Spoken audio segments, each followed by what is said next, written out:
In this business, you got to be able to have people disrespecting you. And you got to smile and you got to pretend like that's okay.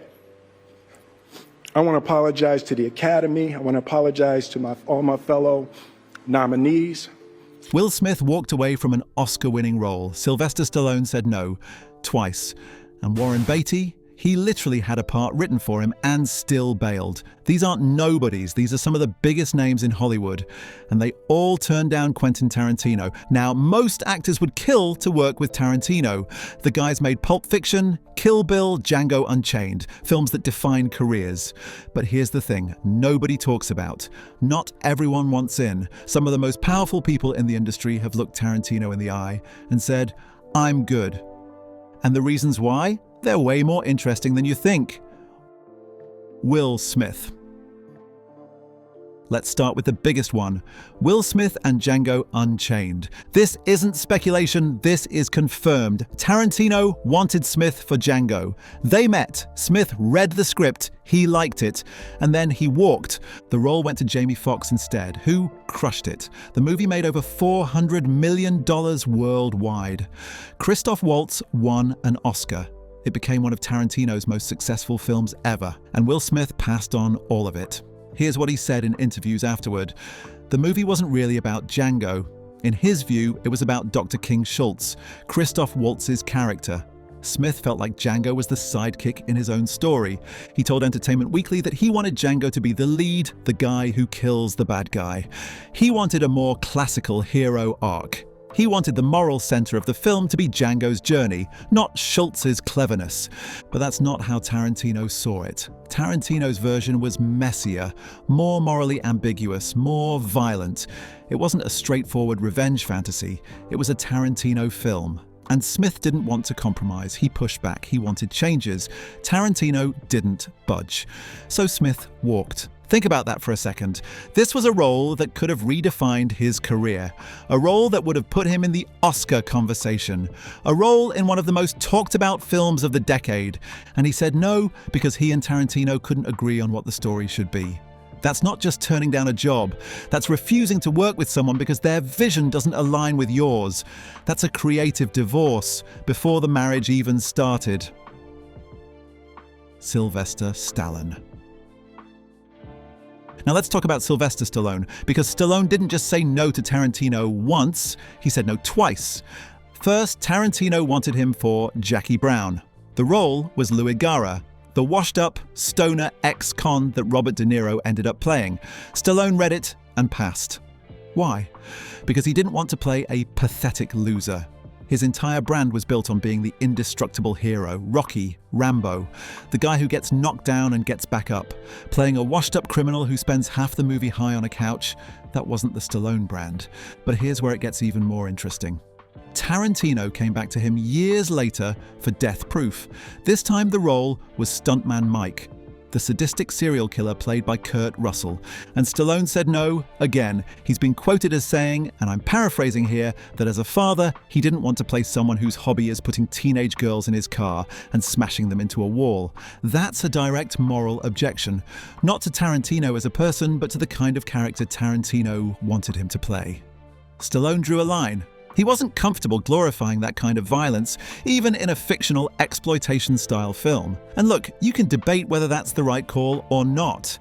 But the point is, Stallone looked at two different Tarantino projects, both with meaty roles, and said, "This isn't for me." Twice. Mickey Rourke. Mickey Rourke's story is a little different. This one's less about morals and more about pride. Tarantino wanted Rourke for Pulp Fiction, specifically for Butch, the boxer role that Bruce Willis made iconic. Later, Tarantino also considered him for Stuntman Mike in Death Proof. But Rourke never even got to the negotiation stage. Why? Because Tarantino asked him to audition, and Rourke refused. According to industry anecdotes, Rourke's attitude was basically, "How could you even ask me to audition?" He felt disrespected. He was Mickey Rourke. He'd been in The Wrestler, he'd been nominated for an Oscar, and here's this director, who at the time wasn't yet the untouchable legend he is now, asking him to prove himself. Rourke walked. Bruce Willis, on the other hand, took a pay cut and dropped in billing to play Butch. And that willingness is exactly why Tarantino has said he'll never fake admiration just to land an actor. This isn't a moral stand. This is an ego clash. Rourke didn't reject Tarantino's worldview. He rejected the power dynamic. And in doing so, he walked away from one of the most iconic roles in modern cinema. Warren Beatty. Warren Beatty's case is fascinating because Tarantino didn't just want him, he built the role around him. The character of Bill in Kill Bill was developed with Warren Beatty in mind.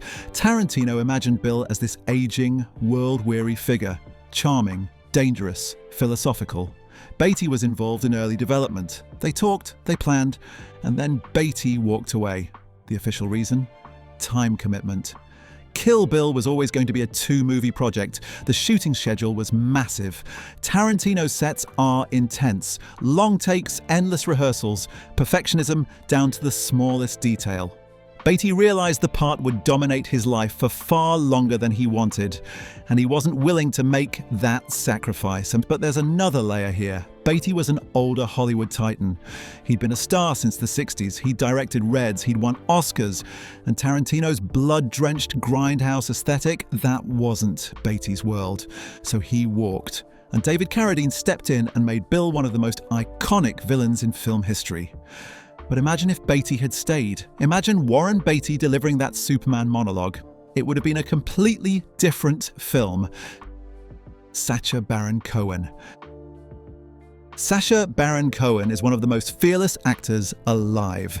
The guy made Borat. He infiltrated a far-right rally dressed as a country singer. He's not afraid of controversy. But even he said no to Tarantino. Tarantino wanted Cohen for Inglourious Bastards, specifically for Donnie Donowitz, the Bear Jew, the role that Eli Roth eventually played. Tarantino even reworked aspects of the character to fit Cohen's physicality and persona.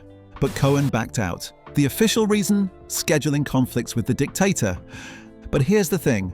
Cohen's a smart guy. He understands branding. And doing an ultra-violent Jewish Avenger role in a Tarantino war movie right on the heels of broad political comedy? That could have confused his audience. It could have diluted his brand. So, while the publicly stated reason is scheduling, most people in the industry see it as a strategic pass. Cohen chose to protect his image rather than dive into Tarantino's world. And honestly, that's a smart move.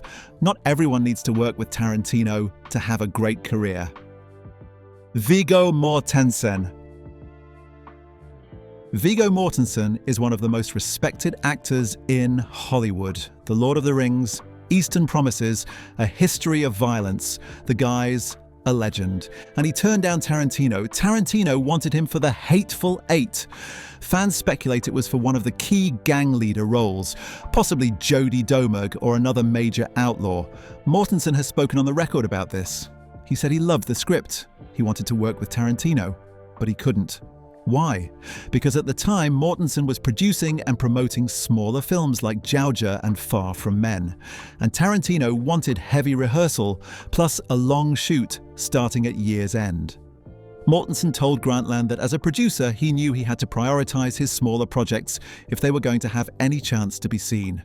He couldn't disappear into an extended Tarantino shoot without abandoning his own films. So he said no. This is one of the few cases where the actor explains in detail how Tarantino's intense time demands can be a deal breaker. It's not about morals, it's not about ego, it's about logistics and priorities. But it's still a rejection, and it shows that even when you love the script and respect the director, sometimes the answer is still no. So what does all this tell us? It tells us that Quentin Tarantino isn't for everyone. His vision is uncompromising, his sets are demanding, his violence is extreme, his stories are morally ambiguous. And some of the biggest names in Hollywood have looked at all of that and said, "I'm good." Will Smith wanted a different kind of hero. Stallone didn't want to play a loser or a monster. Rourke didn't want to audition.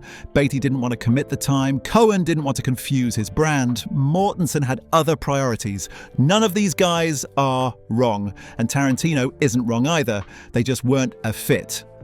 But here's the crazy part. Every single one of these roles still became iconic. Jamie Foxx, Robert De Niro, Bruce Willis, David Carradine, Eli Roth. They all crushed it because Tarantino doesn't need any one actor. He needs actors who are willing to trust his vision completely. And if you're not willing to do that, there's the door. What do you think? Would you have taken these roles, or would you have walked too? Let me know in the comments. And if you want more stories like this, Hollywood secrets, behind-the-scenes drama, the stuff nobody talks about, hit subscribe. I've got a lot more coming. See you in the next one.